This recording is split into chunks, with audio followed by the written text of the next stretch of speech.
Jabang bayiku dipelihara makhluk halus.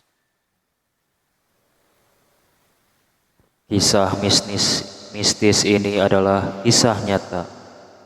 Kisah tentang seorang ibu rumah tangga yang sedang mengandung bayinya yang berusia 9 bulan.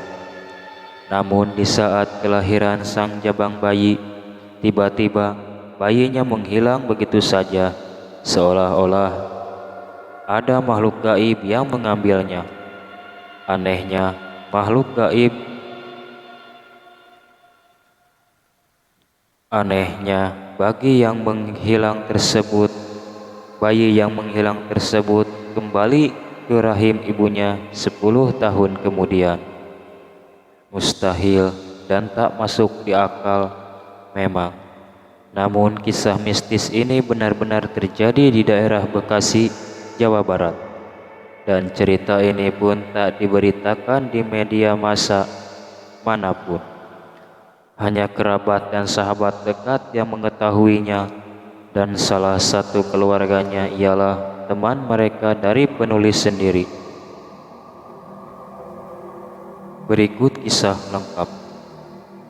Akhirnya, cita-cita untuk membentuk keluarga yang bahagia tercapai sudah dengan dikandungnya janin yang ada dalam kandungan sang istri. Sungguh ini suatu kebahagiaan yang teramat besar bagi Hendra, pria yang selama ini begitu merindukan kehadiran seorang anak. Jaga kandunganmu, Ma. Jangan kerja yang berat-berat, biar Bibi Arum yang mengerjakan semua pekerjaan rumah. Apalagi mengingat usia kandunganmu mendekati 9 bulan. Pesan Hendra, sang suami dengan penuh kasih sayang. Tentu saja, Mas. Saranmu pasti kuperhatikan, Mas, ujar Nengsi, penuh kemanjaan.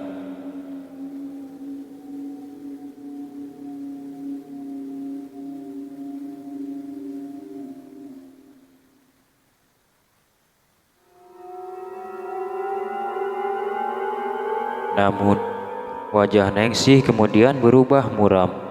Sepertinya ada sesuatu yang mengganggu pikirannya. Ada apa, Ma? Sepertinya kau menyembunyikan sesuatu.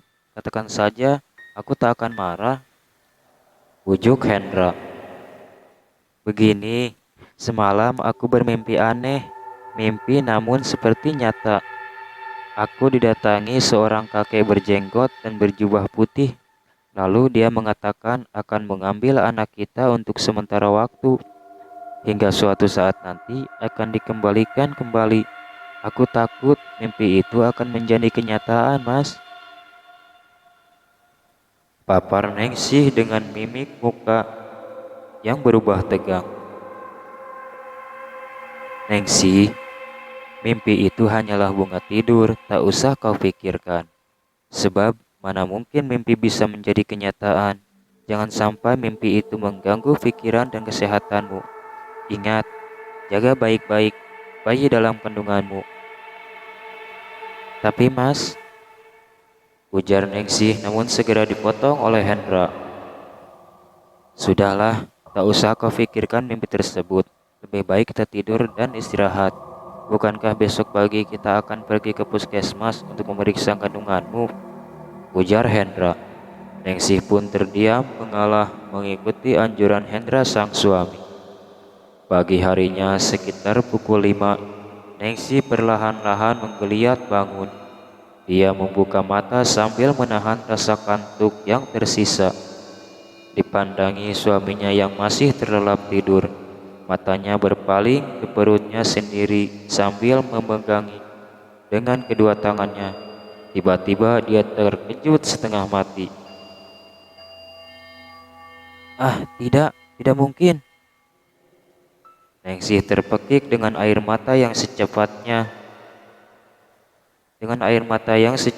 mengenak sungai. Ketika itu, Ningsih melihat perutnya sudah kempes, seperti layaknya orang yang tidak hamil. Itulah yang rupanya membuat Ningsih histeris, hingga yang mendengarkan Hendra yang mendengarkan teriakan istrinya spontan bangun. "Nengsi, ada apa?" tanya Hendra dengan cemas. "Mas, beratku tiba-tiba mengecil. Anak kita menghilang, Mas," geragap Nengsi dengan air mata yang terus mengalir. Hendra menatap perut istrinya. Dia sendiri terbelalak heran, seakan tak percaya melihat apa yang terjadi dengan istrinya. Sambil menahan rasa bingung, dia bertanya kepada istrinya, "Nengsi, mengapa ini terjadi?" Pertanyaan yang bodoh, sebab sang istri pun tak pernah tahu apa yang telah terjadi sebenarnya. "Entahlah, Mas, aku tak tahu mengapa ini terjadi padaku. Sewaktu aku bangun, aku memeriksa perutku dan kudapati perutku sudah mengecil seperti ini. Anehnya aku tak merasakan sakit, baik di perutku maupun di rahimku," jelas Nengsi sambil menahan tangisnya. "Mas, mungkinkah kakek itu yang mengambil anak kita?" tanyanya kemudian. "Maksudmu, kakek yang mana?" Hendra balik bertanya dengan heran. "Kakek berjenggot dan bersorban putih yang kuceritakan semalam, kakek yang selalu muncul dalam mimpiku itu," jawab Nengsi.